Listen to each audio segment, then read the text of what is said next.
ஹே bro, ஒரு person லைஃப்ல எல்லாத்தையுமே இழந்துட்டு அழுதுகிட்டே ஒரு ஜன்னல் சீட்டா உட்காந்து பாத்துட்டு போயிட்டே இருக்காங்க.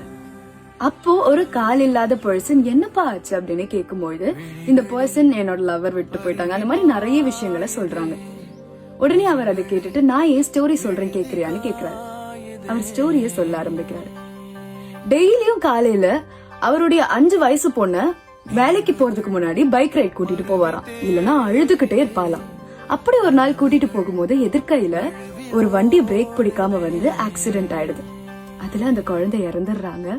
இவருடைய காலும் போயிடுது. இந்த இன்சிடென்ட்க்கு அப்புறம் அவரோட வைஃபா அவங்களை விட்டுட்டு போயிடுறாங்க. ஆனா அவர் சொல்றாரு, இதனால நான் என் ஹோப்பை இழக்கலப்பா, இன்னுமே என் பொண்ணு எனக்குள்ள வாழ்ந்துட்டு தான் இருக்கா. ஏதோ ஒரு வேலை செய்வேன் இந்த கால் இல்லாம, அதுல வர காசுல ஏதாவது ஒரு குழந்தைங்களுக்கு ஹெல்ப் பண்ணுவேன், அது மூலியமா இன்னும் என் குழந்தை உயிரோட இருக்கான்னு தோணும் அப்படின்னு சொல்றாரு. சோகமா இருக்கிறதுக்காக ரீசன் தேடினீங்கன்னா 1008 ரீசன் கிடைக்கும்.